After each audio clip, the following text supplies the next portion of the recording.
নমস্কার বন্ধুরা, আমি সরমা দুই বোনের জুটি চ্যানেলের রান্নাঘরে। আজকের ঘরোয়া রেসিপি মশলা পনির।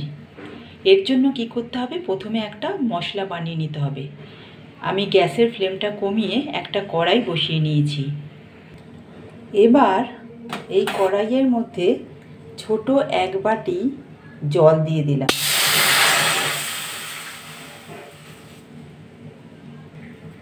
একটা গোটা টমেটো দিয়ে দিলাম।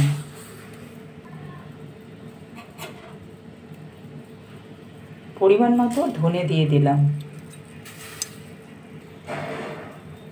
পরিমাণ মতো গোটা জিরে দিয়ে দিলাম। 4টে কাঁচা লঙ্কা দিয়ে দিলাম।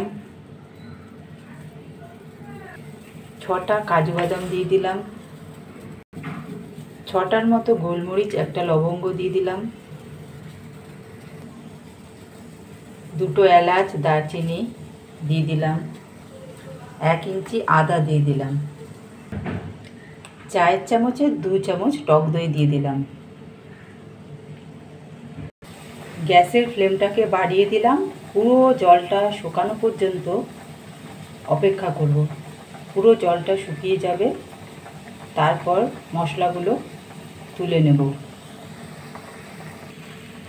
জল প্রায় শুকিয়ে এসছে, আর একটুখানি শুকোবে। প্রায় 5 মিনিট লাগলো এই জলটা শুকোতে। এবার মশলাগুলো একটা বাটিতে ঢেলে নেব। ঠান্ডা হওয়া পর্যন্ত অপেক্ষা করব। টমেটোর খোসাটা ছাড়িয়ে নেব।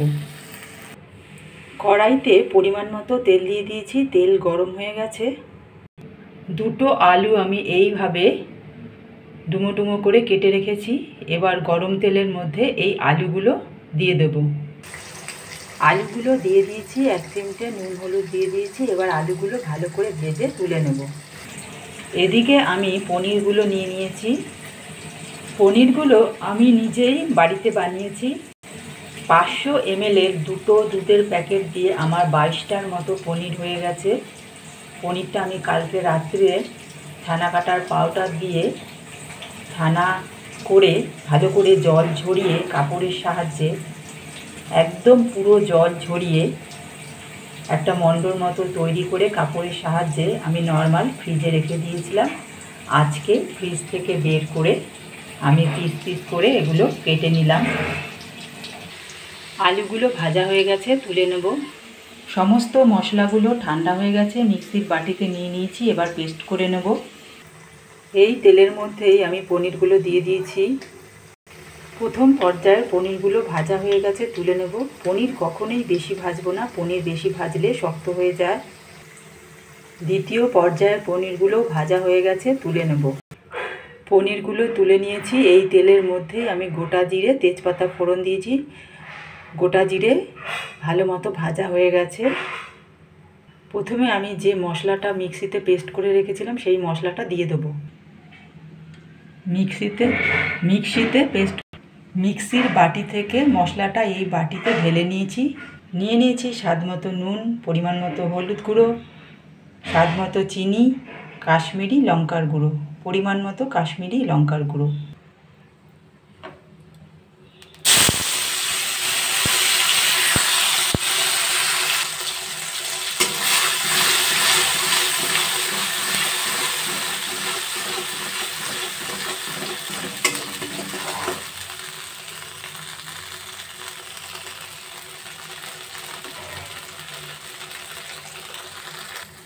মিক্সির বাটি ধুয়ে একটু জল রেখেছিলাম, সেই জলটা দিয়ে দিলাম।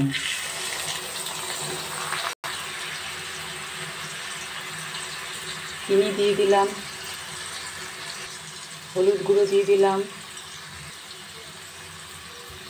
চিনি, নুন, হলুদ গুঁড়ো সব দিয়ে দিলাম।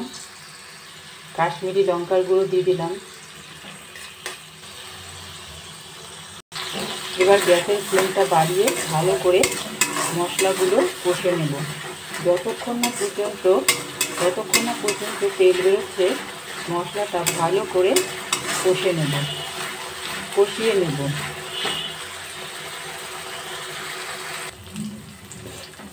গ্যাসের ফ্লেমটা কমিয়ে 5 মিনিট ভালো করে কষানো হয়ে গেছে।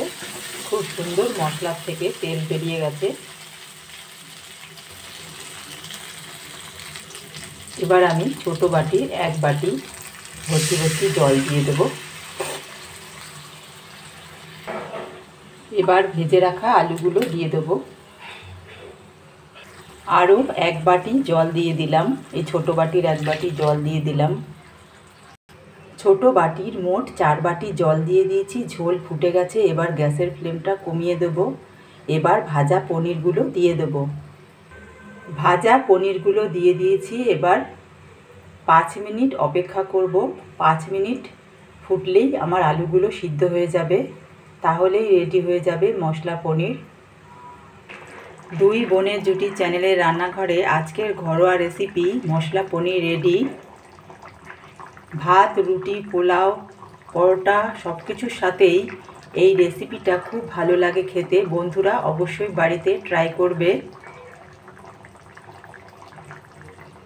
ভালো লাগলে আমার চ্যানেলটিকে অবশ্যই সাবস্ক্রাইব করে দেবে, লাইক করে দেবে। কালারটাও খুব সুন্দর হয়েছে, গন্ধটাও খুব ভালো বেরিয়েছে। এবার মশলা পনির পরিবেশনের পালা। গ্যাসের ফ্লেমটা বন্ধ করে দেব। দুই বোনের জুটি চ্যানেলের রান্নাঘরে আজকের ঘরোয়া রেসিপি মশলা পনির রেডি। যেদিন এইভাবে পনিরটা রান্না করি সবাই খেয়ে বলে আর একটু আছে, দাও না। এতটাই ভালো হয় খেতে, সবাই চেয়ে চেয়ে খায়।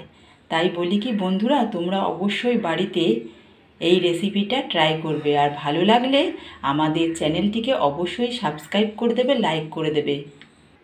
অবশ্যই বন্ধুরা আমাদের পাশে থাকবে, ভালো থাকবে, সুস্থ থাকবে। আবার কোনো একদিন ঘরোয়া অন্য কোনো রেসিপি নিয়ে উপস্থিত হব তোমাদের সামনে। ততক্ষণ পর্যন্ত টাটা বন্ধুরা।